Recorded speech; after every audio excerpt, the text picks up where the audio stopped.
Welcome to Who Knew. We are fans of the current series of Doctor Who, and here we discuss our likes, dislikes, and insights into the modern regeneration of the show. Subscribe, review, and listen to us on Apple Podcast and Spotify, or our YouTube channel, youtube.com/WhoKnewPodcast. All our episodes are on WhoKnewPodcast.com. You can leave comments there or email us at WhoKnewPodcast@gmail.com. We also have an Instagram and Twitter account. Tweet at us at WhoKnewPodcast.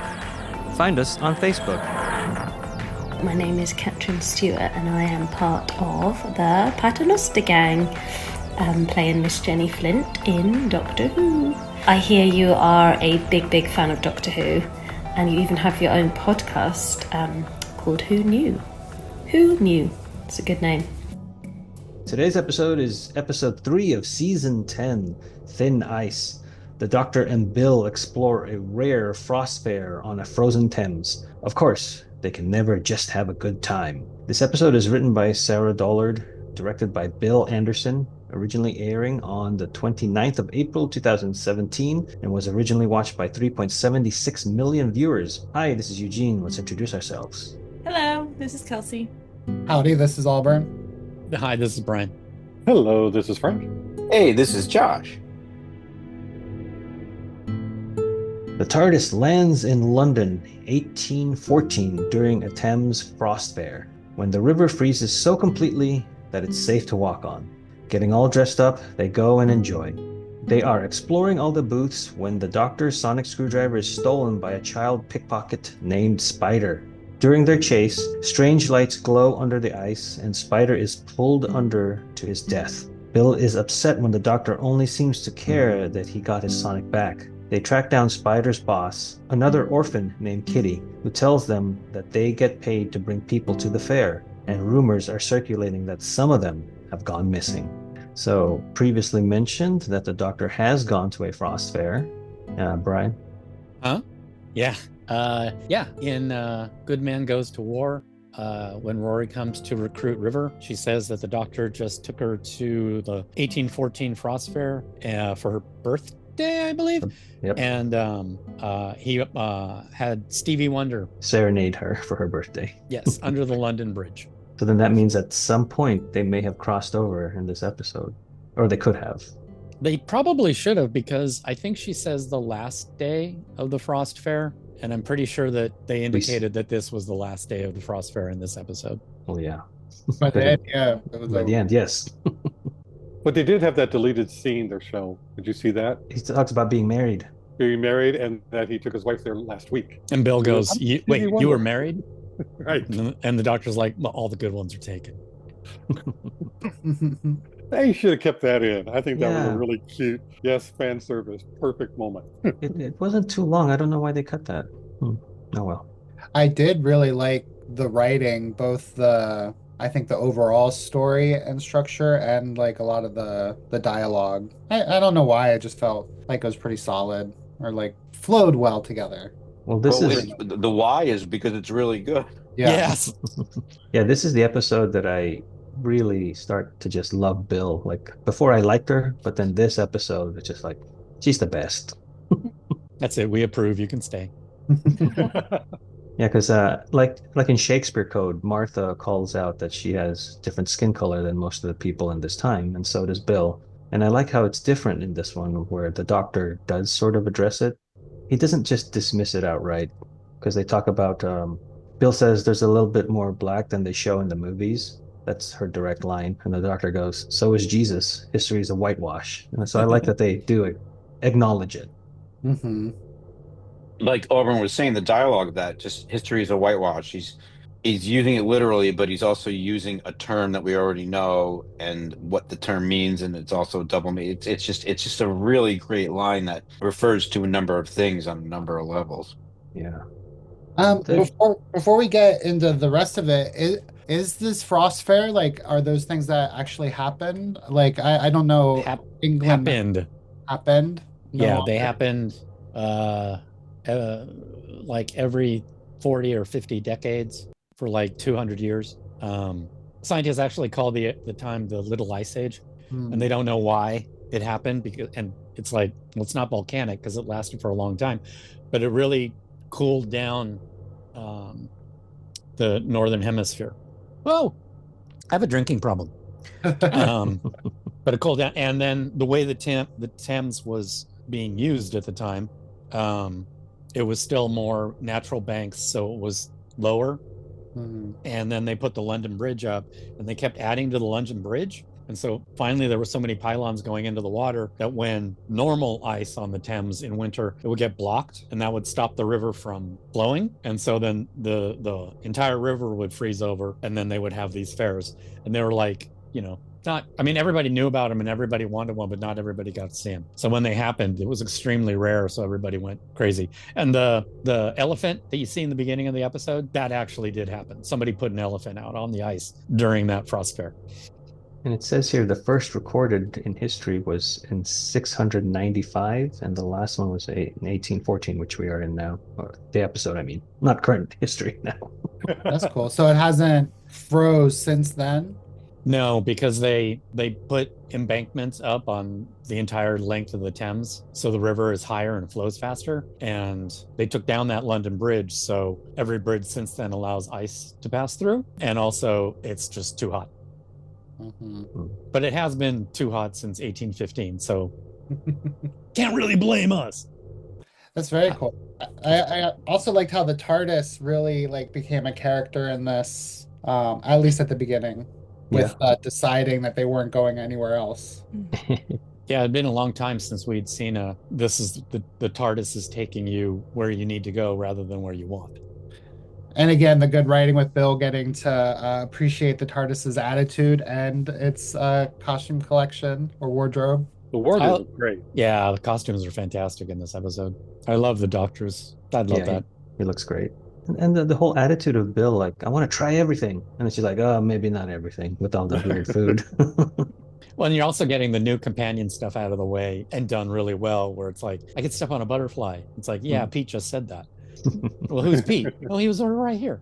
I love that. Yeah, that whole Pete riff was great. I also like the little top hat thing where he's so like, I don't need the top hat, but then he makes a point to get another one later. And then he sees the little girl with his original top hat later. But the doctor also has a great line, which Frank, I think you really liked about after the butterfly. Yeah, you can change everything, every decision you make, and his response was exactly like every other day in your life. Yeah, something that I often forget, but I think it's a great line. Is this when did we first see this screwdriver? Beginning of this season? I pointed it out, but I don't think you were on there. No, it was he loses it to Davros in last season. No, last season? Yeah, last season. Yeah, I think he got it pretty quickly in his run because I don't remember him using Smiths. Well, he had the glasses. That was in between. Right. It's before the Sonic sunglasses. Oh. I remember we celebrating when it came on board. It flew across the console room. Yeah. Oh, this one does say that's his second Sonic, so I was wrong there. No, it is because he started off with Matt Smith's first, and then that got destroyed or given to Davros in the beginning of last season. He gives Davros 11's Sonic? Huh. Because that's why he doesn't have one, then uses the glasses, and then gets this blue one. Okay, 2015, Doctor Who episodes The Girl Who Died in the Zygon inversion. He received a new screwdriver from the TARDIS in the last episode of season 9, Hellbent. I like the way that it's used. Like, it's not, even though Bill jokes that it's a magic wand, I don't think it's quite leaned on as much as some previous. Like, it's like often a flashlight. And even seeing the next on, it looks like it's going to continue to be used, which is fun. It's a fun prop that I don't know if they got it bright enough to cast the light, but it's useful, but it's not overly powerful in this episode. Yeah, and speaking of lights, when Bill I like this that they show us that Bill is noticing the lights coming up from the water into the frozen ice, so that it's like translucent sort of. She asked, are there any effects to time travel? Doctor, yes. You see lights. And then she Yeah. goes, you've seen the lights? Then why didn't you say anything? You were just enjoying yourself. I assumed we'd get to work eventually. So I like all of that. Like the doctor is in the know and just letting Bill have some fun. Yeah. And I like that they're really just both enjoying themselves for a long time, episode wise.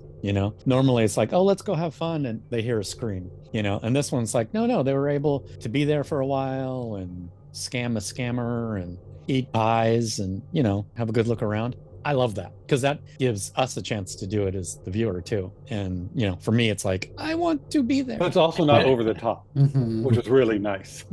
In the past, sometimes it's like if they want to have a good time, it's like it's going a little bit too far. Speaking of the fish pie scammer, what was the game that they were playing? Did I miss that twice? I don't know. I don't know.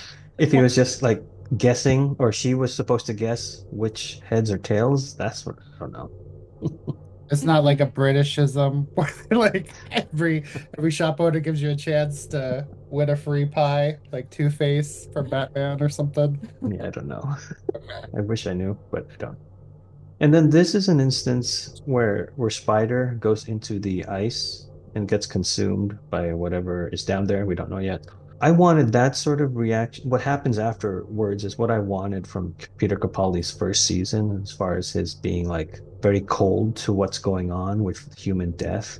And so I waited to bring it up now because again, this is what like wins me over for Bill, is that it's tragic. You get a kid death and it's not great. But the doctor is just like, I want the sonic screwdriver, and that's my goal on the surface. And then Bill says, save him. And he's like, I can't. And then she says it again with more conviction, do something, save him.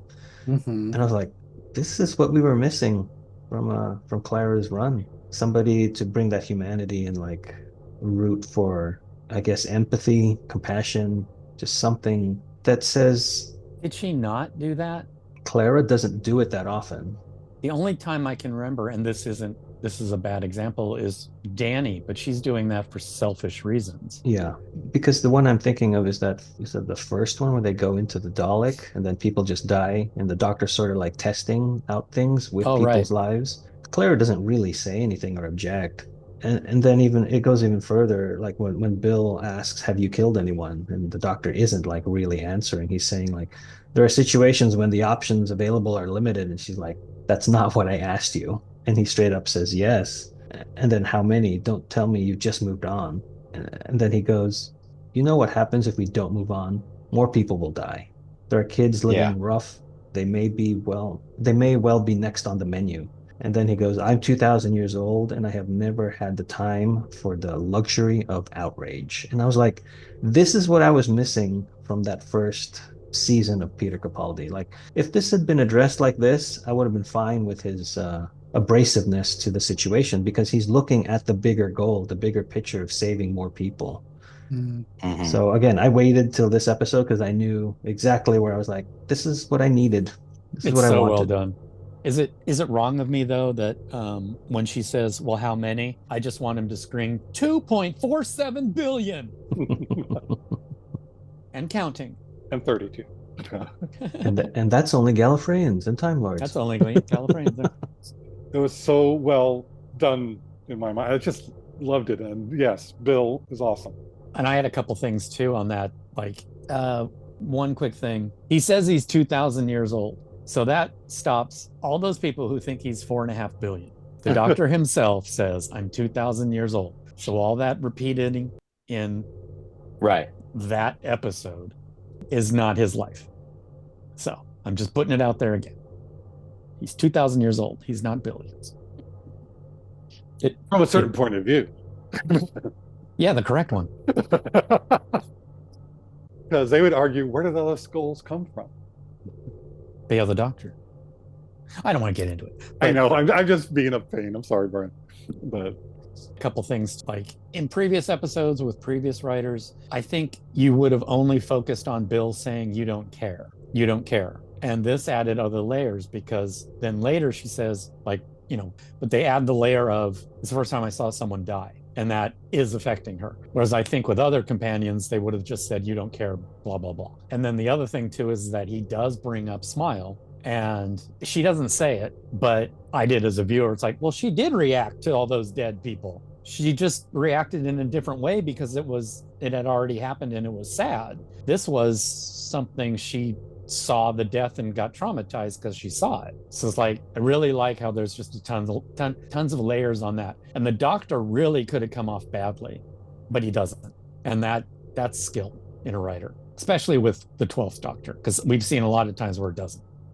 And this is a female writer, Sarah Dollard. What? They don't let women write shows?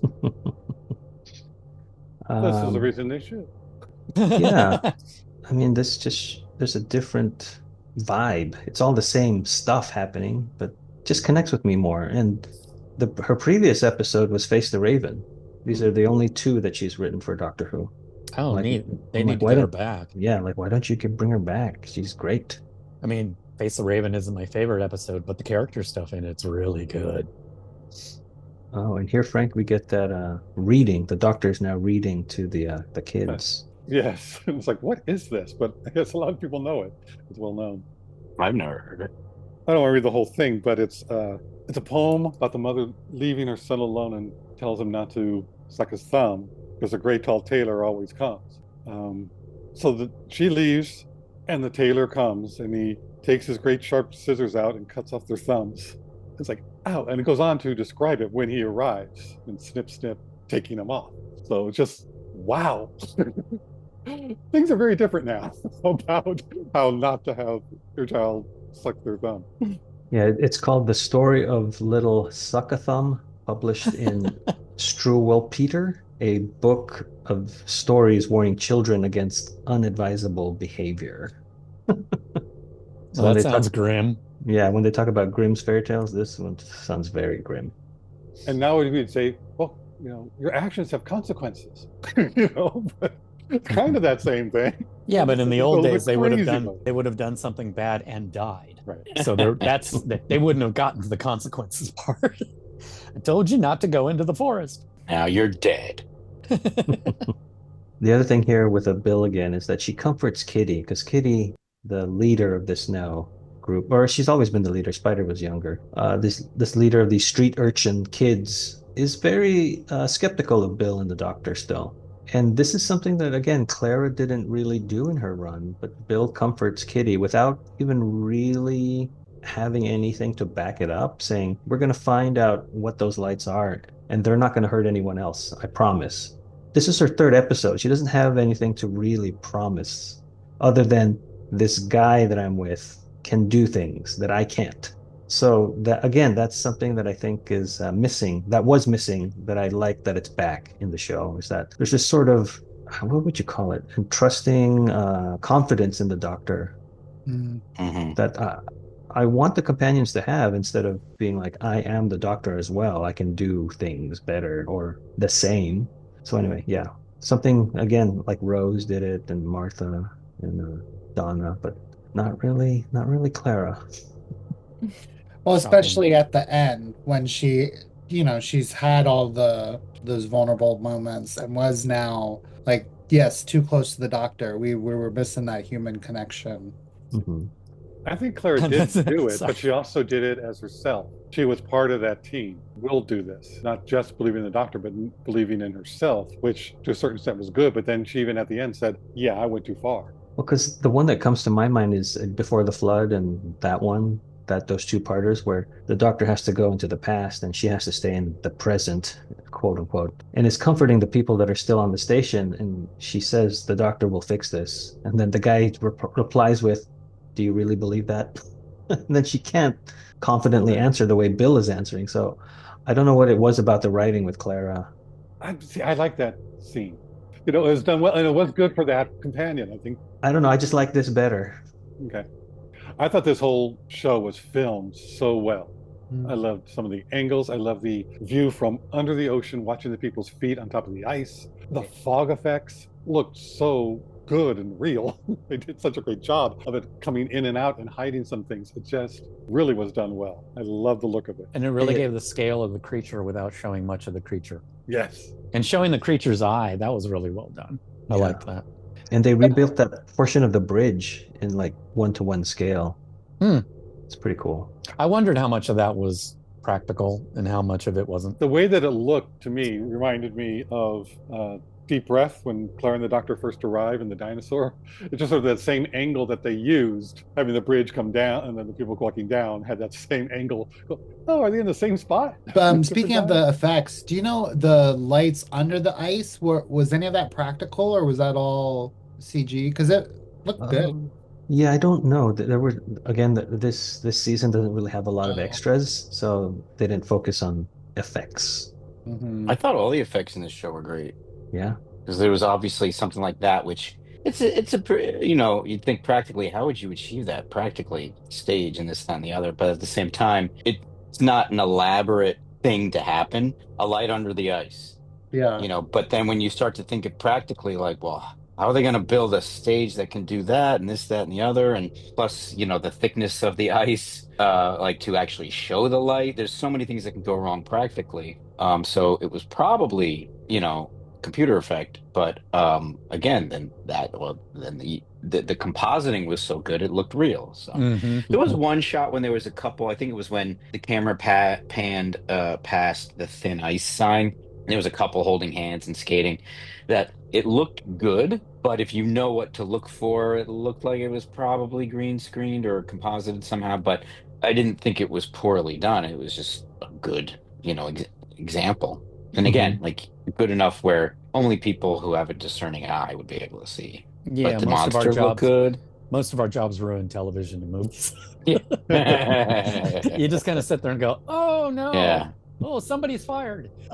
Yeah. I can't hear an over-the-shoulder ADR line without thinking, that was a producer note because they didn't understand what was. People aren't going to understand this. No, you're not going to understand this. So now we have to put in an extra line, and that feels really awkward. Yeah, I love that stuff. Sorry. I keep forgetting what I want to say. Oh well. We were talking about the effects and the lights under the ice, if we knew. Yeah, it was before that, but I've got a terrible memory. There's one little historical thing in here that is such a throwaway line, but it's if you know it, it's so sad because I can't remember which kid it is, but Kitty says to the kid, don't run away, don't attract attention, or you'll be transported.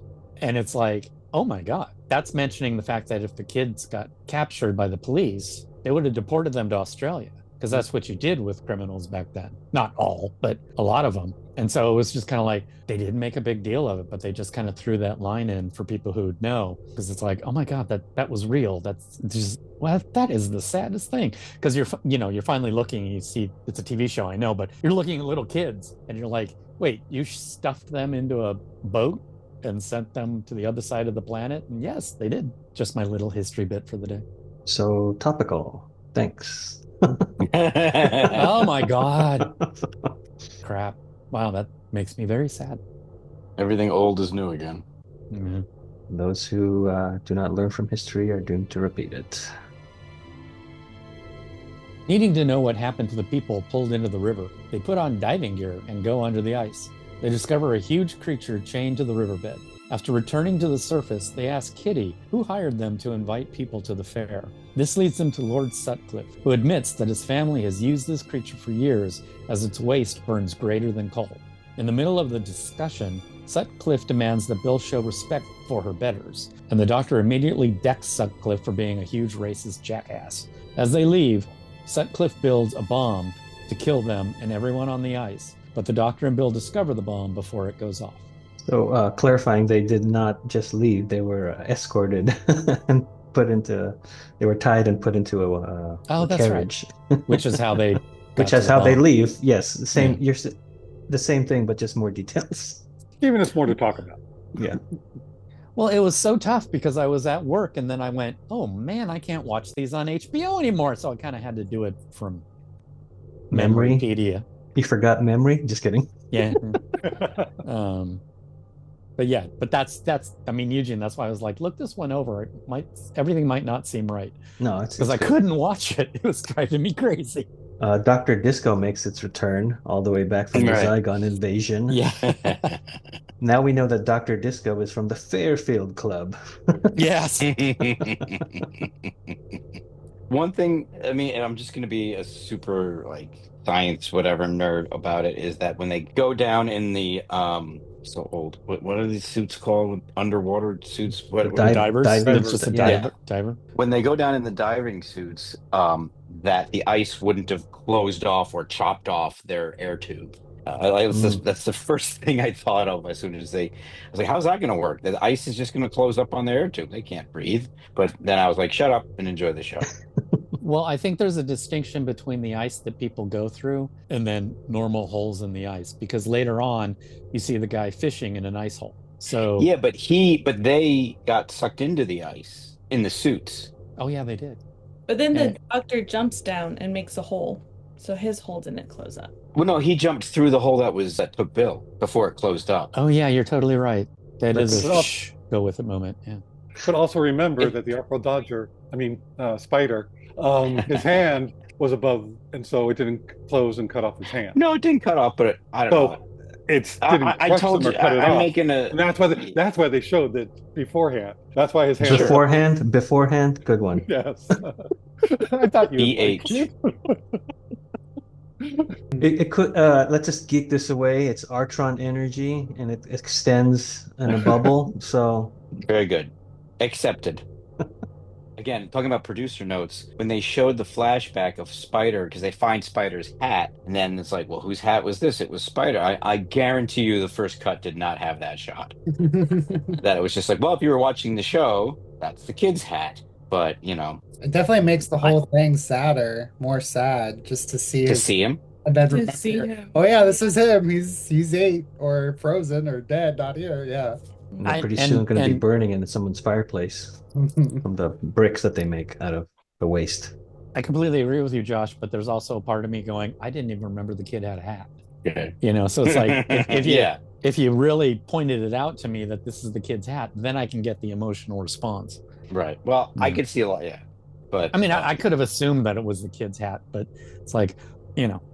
sometimes I'm slow with remembering. Sometimes I'm always slow with remembering things. And I'm slow with what do you call that? But in that similar sort of fashion, there's one point I think it's Capaldi in the diving suit. He kind of falls over or does a wide stance with his leg, and you can see the boot is not completely tucked in, or I don't know how to say. It's like that wouldn't work. That's the thing that I'm kind of like science nerding out on, is like you need to have it airtight to keep the seal. Anyway, noticeable. Yeah, I mean, I guess I didn't notice the space, but I did notice one, like the pants were tucked into the boots, and Yeah. my brain just sort of went like, well, you don't know how those are fastened in there, like that just, and the same thing with the gloves as well. But whatever. The gloves were a little better. Yeah, I did really like the banter with the foreman, I guess he was. How like he was conning the foreman in a way, and getting him to talk too much and stuff like that. I thought that was just as clever as like the Pete exchange. And Yes. Yeah, very clever. The overseer is as he is credited. overseer, right? Very good. If we're going to nitpick a little from Under the Sea, I don't know what podcast you're on, Frank. I don't think on a podcast. when Bill could not get the doctor's attention, and throws the lantern, it just seemed, wow, she's a good, strong toss to that. It just sort of, right before she goes down, just trying to throw the lantern to get to, because they can't hear each other. It just got me going, okay, I'll give you that one. I'm just going to give you that one. Frank, it would have been funny if she throws it, and then, as you see Capaldi reacting, he turns around, and then there's a wide, and there's all these lanterns around him. So. I also like the fact that they couldn't hear each other. That's I mean, yeah. they easily could have done that entire scene with them talking to each other, but they wouldn't be able to hear each other. Not from... Well, I like, it's good writing when I assume they couldn't hear each other because they're wearing that contraption, but it's good writing when the circumstances of the scene for another reason prevents something from happening for another reason. Like it's just it's really good. Yeah, I also enjoyed that they didn't do a wardrobe change. Let's go to the TARDIS and get our futuristic suits on. Instead, they used what was available, and I think that helps. Which he just happens to find. Yeah. Who knows? Maybe they did go back to the TARDIS to find the right era. The right one. Right. But either way, it made it more consistent, which is really nice, rather than throwing that Sure. out. And it got us to see even more cool costumes because they looked really good. True. Yeah, I wonder. This must have been an expensive episode because there was a lot of extras, you know, with and a lot of shots and a lot of special things like the circus performers or whatever you want to call them. Yeah. Whether I imagine it's not a real elephant, but like the CG elephant, just the level of the special effects, the vastness of them. It's a very well produced production design. So I wonder how expensive it was. I wonder, like, you know, if this is one of the more budgetarily heavy episodes, and like which Dr. Light episode do we get in this season? Yeah, I didn't find anything on the budget, but I agree with you. It does feel a little like the Diagon Alley in space. Because, you know, I'm sure like the BBC has a lot of those period piece diving costumes and like other set pieces. And like Frank said, it does feel like a similar set to the beginning of the Capaldi era with the Thames. So I wonder if like there is some. That's true. They probably have a lot of that stuff lying around. Yeah. And but it felt good. They did it, like whoever, you know, directed it, like it feels big, even though most of the time we're in like the alley that is the River Thames in this ice. Yeah, I thought the same thing. I can't remember what episode it was, but there was some episode in London that felt cramped. I remember thinking, it wasn't the Diagon Alley one, but there was something in London that felt cramped in this time period. This didn't. This felt open, and maybe, you know, they had a lot of set extensions with the green screen because maybe I think around this time is when that was starting to become popular because it was becoming successfully done more often. It could be, but I think also a lot of it was they could get away with it because they were on ice, so they could throw up fog, and you could just have a white. But you know, they could just have a backdrop that's white and gray. Yeah. And then when you blast all that fog into it, especially up against it, quick, cheap, and you don't notice, you know. Wonder if that also helped sell the special effects more, the compositing, because things like had a layer of you know, not distortion. Oh my God, I'm catching memory problems from Brian. Occlusion? Like diffusion. Yes, it's like diffusion between layers of distance. So maybe that like also made everything look much better. Even the fish, even that dead fish that got caught, I thought was like, that's actually a really good. Yeah. It didn't look lame. It looked like a real fish. It looked a little rubbery. Rubbery. But the sculpt of it, the colors, like it looked like the design of it looked. It was only the way it was bouncing around. The detail, yes, thank you. Yeah. It was only the way it was bouncing around that it looked rubbery. Yeah, I wonder if they got those diving suits from their latest episode of Downton Abbey. I mean, that makes sense. But then we also find out who the big bad is, Sutcliffe. And this is classic Doctor Who for me, in that a lot of times, or at least the new Who, a lot of times the big bad is not the big bad. It's not the monster underneath. You find that creature is just a prisoner and being held there to do something. And Sutcliffe is the one who sees other people as less than human. And that is always a bad thing. Because, topical right now that everybody is still human. And we are now, society, you know, labeling them as less than. You know, so it's just that's the evil, not the capitalism that I remember being at the time, going, oh no, he's just doing this for money and himself and selfishness. But it's the whole idea that people are less than other people. And that's when he gives that speech. Yeah, the speech that I think here it works well where it's placed. Well, it's not like Zygon inversion and invasion where you just wait and you just remember that speech, and I kind of forget what came before that speech. But in here, it's really well done. I also like how Sutcliffe made fun of the speech. Yes, but in an educated way, like picked it apart like grammatically, but made fun of it because it was a good speech.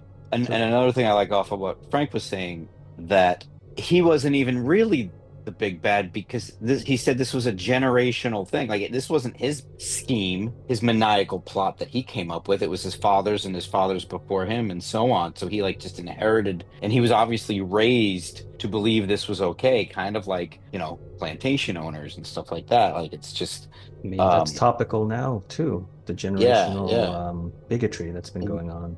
yeah. So it's just a very layered story. Mhm. He was sure he was going to be an alien. He's got a map, a solar system map or whatever you want to call that, a model. So everything was pointing to the fact that this guy was an alien. Yeah. And it was just great.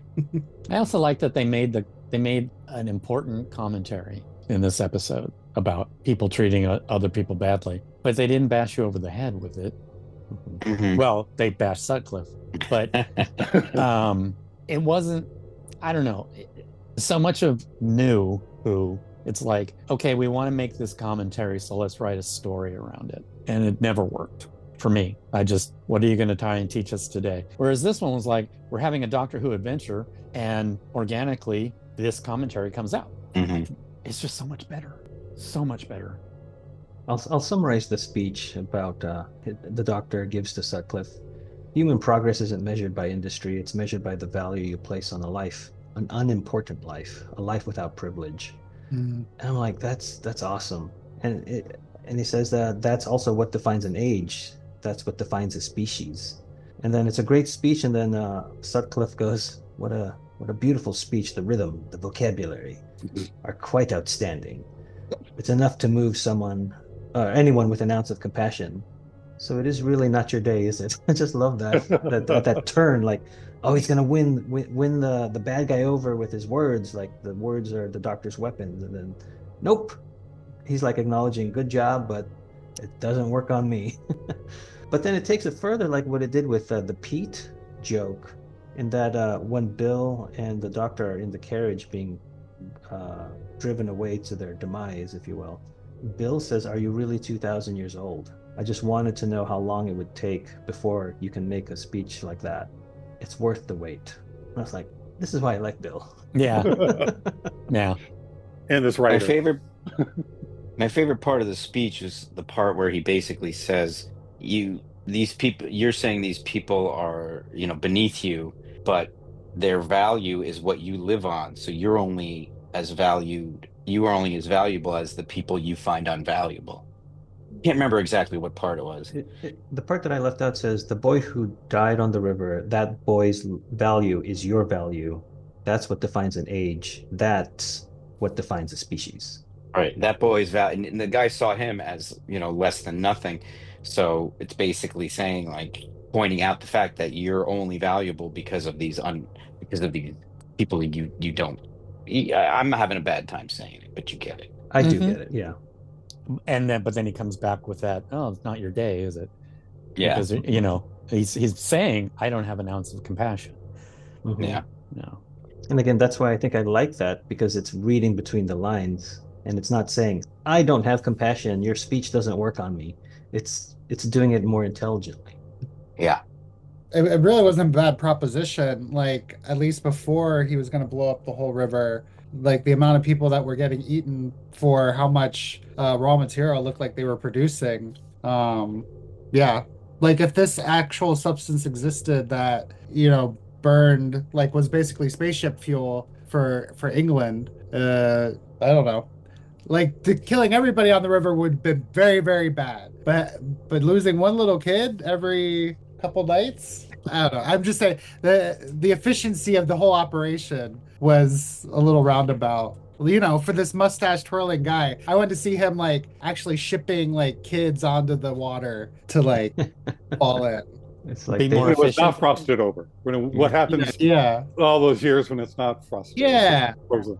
Oh, that's a bigger question. Anyway, a different episode. Yeah. Well, it would have been easy enough to just throw people off bridges or the riverbank. No. And in that time period, a lot of those people would never be missed, especially orphans. Mm-hmm. Urchins. Urchins. I really like that bit where about how the fella has no compassion. But it is a small pet peeve of mine sometimes when the bad guy who has no compassion says he has no compassion, because people who are actually like that don't think that of themselves. You could say, like, you act like I care or something like that, or I care about that. But to you, I guess, use a term like compassion is sort of like, um the type of word it is, it's sort of descriptive as opposed to just saying I don't care about that. That to me, it seems like a person wouldn't see that as compassion. They would start arguing, I'm compassionate towards industry, I'm compassionate, like, these people are nothing, I'm helping so many more people, there's my compassion. It's basically a Vulcan way of, it's Vulcan compassion is what they would probably cite. It would have been really cool if Sutcliffe had had some sort of speech that kind of mirrored the doctors when Spider passed. Mhm. Like, well, I'm doing this so I can, run, like you said, like hundreds of homes or Provide. employ, yeah. Right. Or even tie it in some way Mm. with the doctor's speech of, before that, talking about I move on so more people don't die. Yeah. Like it's still letting, or not, it's still devaluing to a certain degree life for a greater purpose. Well, remember Um he did there was that line that he said where he was like, this fuel, he was talking about how great the product is and how it burns and greater than coal, and people die in coal mines, the Yeah. workers die in coal mines. So, and I turned to Oliver and I was like, oh, so he's not like terrible. He's like, he's saving all those coal mine workers. And I was like, but I think that character would see the death of coal mine workers not as like, oh, these poor souls, but as like, oh, that's another, it's like on the ledger. He's like, oh, like, that's gonna cost me this much now to like replace this worker. yeah, and I guess, again, I'm really being pedantic here about it, that someone like that would be more like you're saying and not even see that compassion come into it in Mm. that regard. I'm compassionate towards my family, my grandchildren, this, that, the other. Like, they don't see compassion and what you're talking about in the same vein. Like, being compassionate isn't for industry. Being compassionate is for your family and this, I donate to charities and this, that, and the other. And they'll rationalize their way of doing that. But I think they did it for what Eugene was saying, the good writing of the line, and how you're not like directly saying, I have no compassion, so that doesn't work on me. It's like, that would work on anyone compassionate. This isn't your day, isn't it? That's great Yeah. dialogue. Yeah. And maybe they were, so it's just Just a small pet peeve of mine when the mustache twisting villain says, I'm twisting my mustache, so. you're right, but also in this instance, I still found it true. Yeah, I didn't find it false. It's just, And when you've been watching as much TV movies as I have, you just Oh, well, for me to be a little pedantic, it's if we had that speech, you've changed the tone of the episode. And it's like, that's a really great idea for an episode to focus on. And, this was focusing on something else. But if you had thrown that in, it's like, stay on target, And it's yeah, also, like you already said, it's written really well. yeah. And see, for me, it's like, I don't have the problem with a villain thinking they're a villain. I don't Mm. have any problem with that. It's like, oh, the villain never thinks they're a villain. Yeah, they do. right. Not all the time, but yeah, they do. Yeah, it's also, I mean, like I said, I just said earlier, it's an extremely layered script to add, so to add more layers to the villain, better to keep it, that aspect more simple.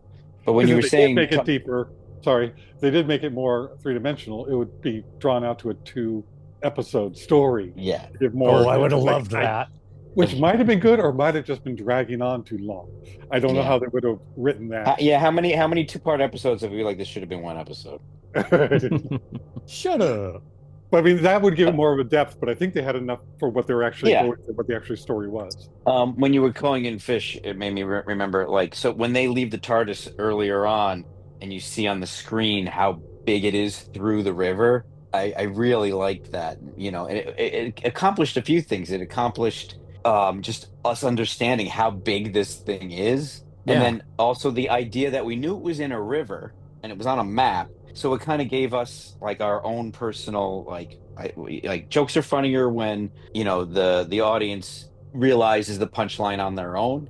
you make them think. So we picture a river, we picture it's like, oh my god, that thing's huge, and it's like a visceral realization, but also too creates that whatever you want to call it, the Hitchcock time bomb, where the characters don't see it, but we do. So we know like the situation more than them. But then Bill joke pointed it out. It's like, I didn't know it was going to be this big. We're at the head. This is the other end. Yeah. As he puts Yeah. it down the brick, going, wait a minute. So, Yeah, and it was really too big. There's no way that would have set Thames that big. well, That I'm was wondering. like that was like at the time the entire length of London. It's just, you look on that map, and if you're familiar with it, like a geek like I am, it's like, holy shit, that's huge.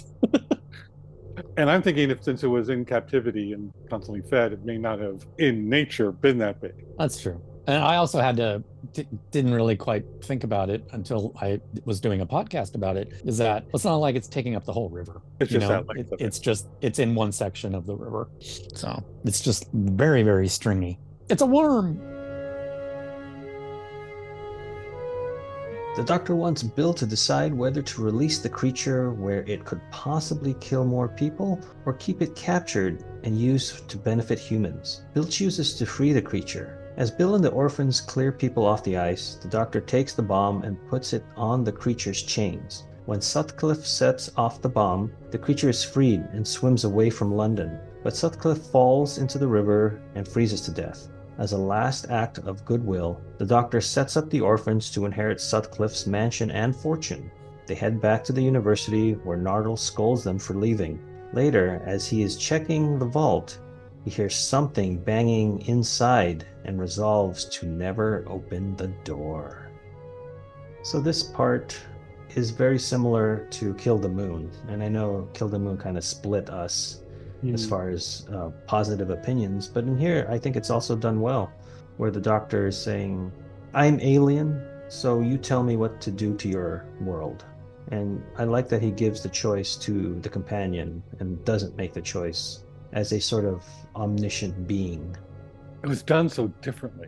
I Yes. mean, I agree with you that that's what came to my mind during this whole thing. It's like, oh, they're doing it again. But just, I guess where Clara was, it took it differently, going, you've been behaving too much like the Doctor. So yes, he was saying, this is your world, you guys have to decide.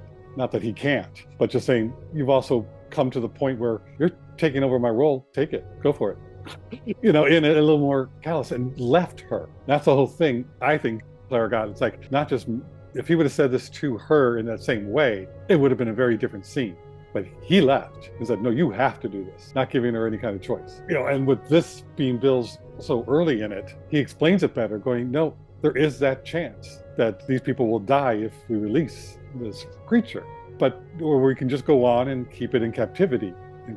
And it's just, it was her decision, and she didn't feel that entire weight of the planet, entire weight of everybody. But it was also, we'll take that chance because the Doctor, she's believing more the Doctor, going, he's giving me this option, not just for that, but it's like so that I can learn and be that way. And it's who she is to take the more compassionate route. So it just was done a lot softer, nicer.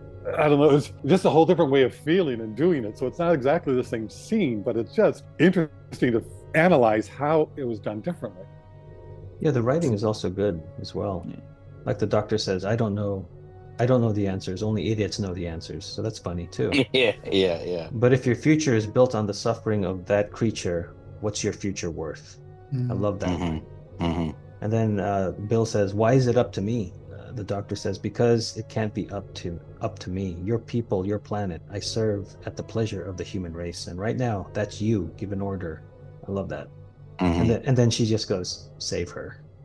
It's simple. I like it. This was a lot more compassionate from the Doctor, and the way he delivered it was really good. Peter and Pearl. And then when they go back to modern day, present, university time, Bill starts to Google the sea creature and the crossfair. I love that.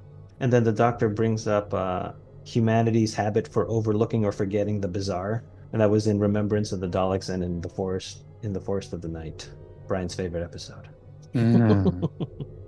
As a fan I would have liked him to say, yeah, is there anything about a dinosaur? I don't think so. Oh, the Loch Ness Monster turned up in the middle of London once. Yeah.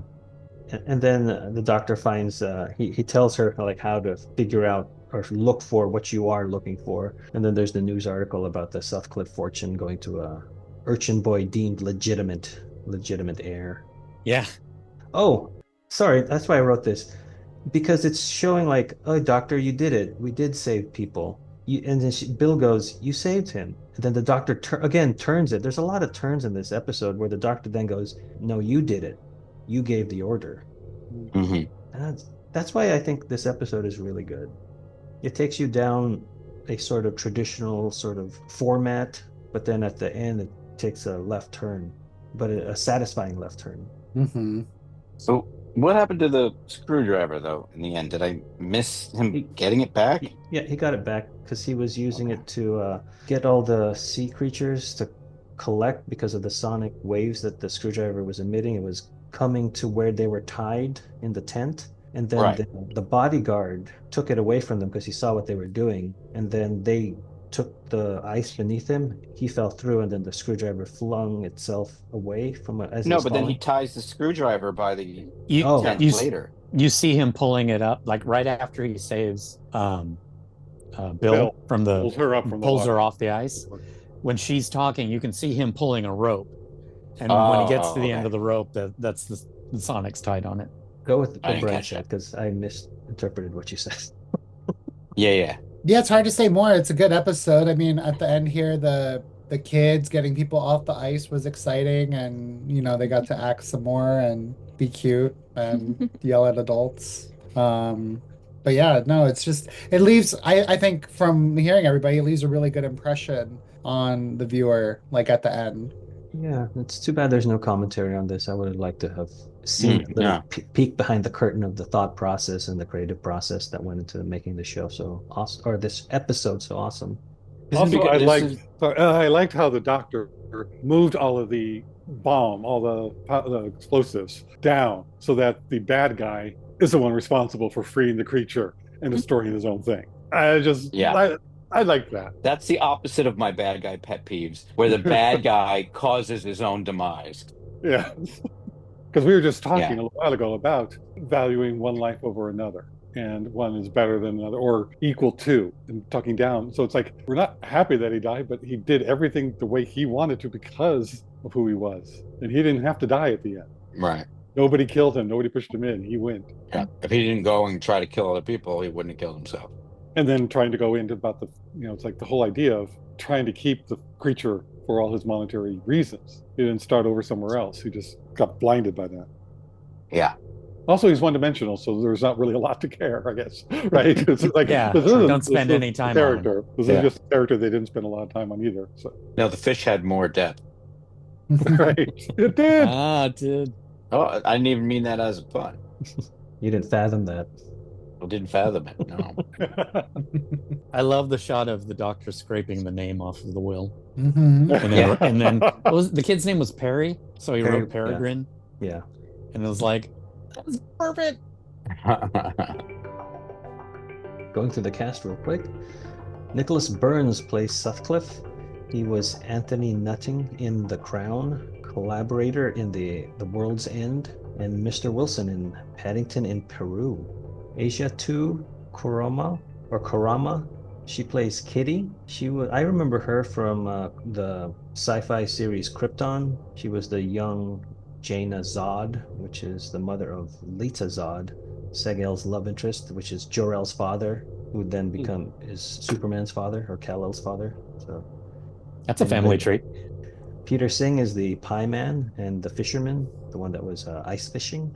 Simon Ludders plays the overseer. He was the patient all the way in season 2 of New Earth, if we remember that, with Rose and the 10th Doctor.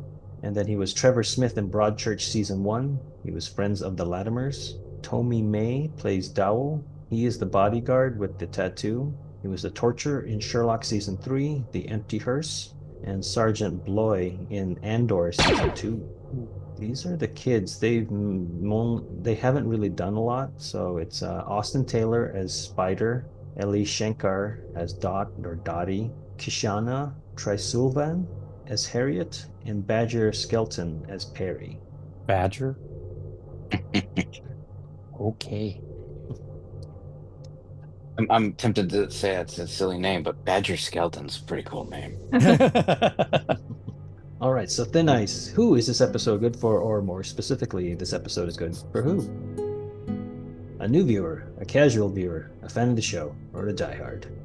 I think this is good for a new viewer, which to me means good for everybody. I was actually watching it thinking that, and I think this is a perfect Doctor Who episode. It's got just because Bill is still reasonably new enough of a companion. She still asks questions about what's this, what's that. So we get a lot of information. We see a lot of Doctor Who-y things about his character, about the time traveling business, the tech, everything that we like about it. It's really well written. It's reasonably scary, but it's more it's not forcing it down your throat. It's encapsulated in and of itself. I think it's a perfect episode, and I would totally show this to someone first off. I think it was just done really well, both writing, photography. So I wouldn't say perfect, because there's a couple things that I think would make it better. I think a little more scary would have been adding to the depth of it, and writing Sutcliffe a little bit more in depth would have added to it. But I agree that it's good for anybody and everybody. And I also agree that there's enough of it that it's still new enough that it'd be good to introduce somebody. I think it's good characters, good writing. She asks the questions, so she's still part of the viewer, giving you the exposition for it. And even though there's like little things, it's just adding a depth to the whole story, like Nardole coming in for tea and then going, "You guys weren't here," knowing that the time had changed and that there's something down in the basement. It's just saying, no, there's other stories going on, but it doesn't have that cliffhanger kind of aspect to it. It's just giving more depth to it. So Josh and I actually agree. This is totally for a new Who viewer. In fact, this might be now moved into slot 1 of if I ever introduce anybody. This episode, like already been said, Bill is relatively new, so she's still the audience surrogate. Thank you. And she asks all the good questions. They're really giving a lot of exposition but not giving exposition.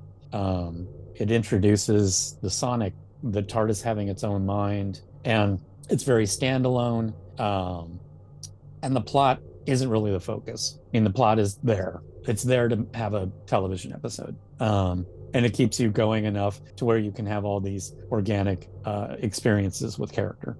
And it's written really well. So yeah, I would, anybody. Also, God, sorry, I just want to say real quick. Every time I see this episode, I love it more. And this time it's like, I haven't enjoyed watching a Doctor Who episode like when I watched this one. I hadn't in a long time. And I also kind of think, I don't think I will enjoy any other episode as much as I enjoy this episode to the present, which kind of sucks. But now I'm not saying there's not good episodes. There are good episodes. There's some of them really, really well done. But for pure Doctor Who hitting everything that I wanted to hit, this one doesn't. Also, too, I thought of that what's also good about introducing this to someone a new Who viewer, is that it kind of harkens back to the original Doctor Who and the age that he was at and stuff. Whereas I think Rose and those first few episodes are good to start someone on too, but Eccleston was a reboot of someone younger and cooler and slicker, whereas this is more quintessential what Doctor Who even started out being. So even that is an element to show someone first. I think this whole season is a good new Who viewer bookend.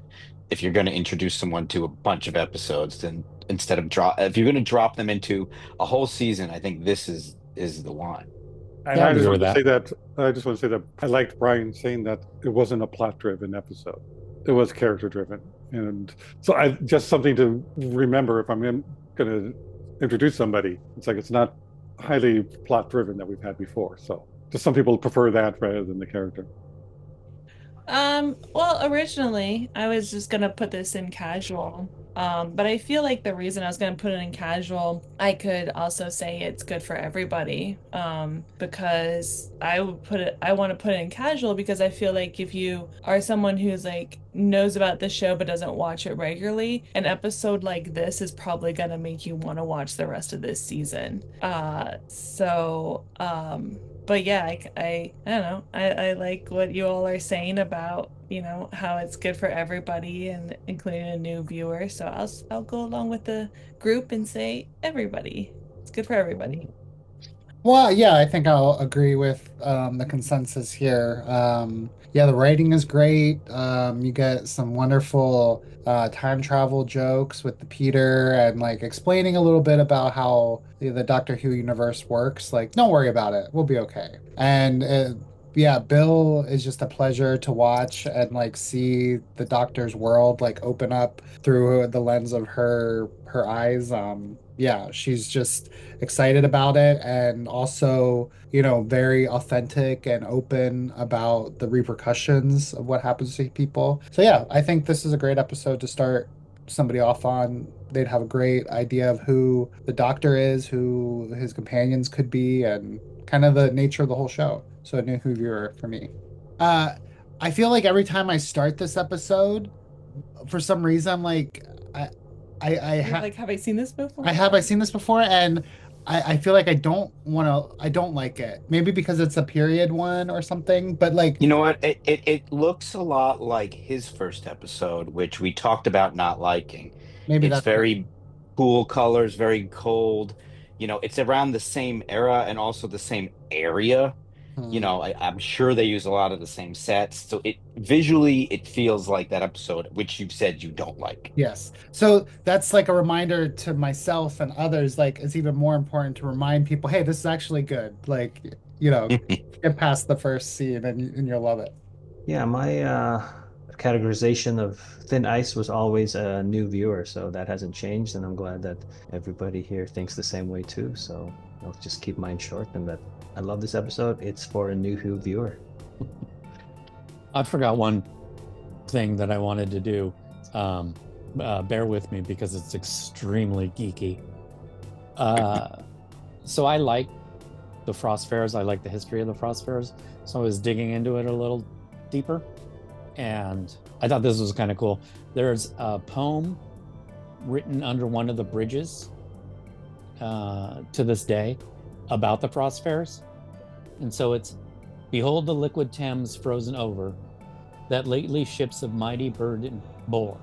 The watchmen for want of rowing boats make use of booths to get their pence and groats, money. Here you may see beef roasted on the spit, and for your money you may taste a bit. There you may print your name, though cannot write, 'cause numbed with cold, 'tis done with great delight.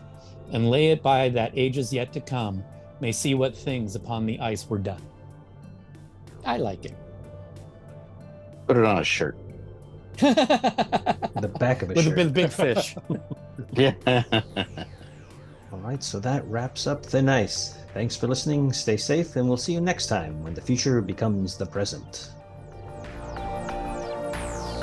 You just listened to an episode of Who Knew? Our wonderful theme music is by Michael Grady. Find him on Facebook at The Universe Explodes. Additional music is by Damiel Paggio. Additional music by Paul Ohlers.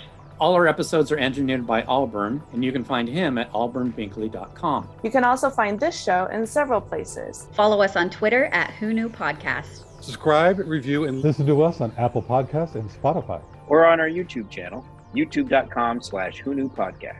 All our episodes are on whoknewpodcast.com. Visit our Facebook page. Please leave comments, reviews, and click like to support Who Knew Podcast. To listen to our show on your Amazon Echo device, subscribe to us on Amazon Music, And then ask your Amazon device to play your podcast subscriptions.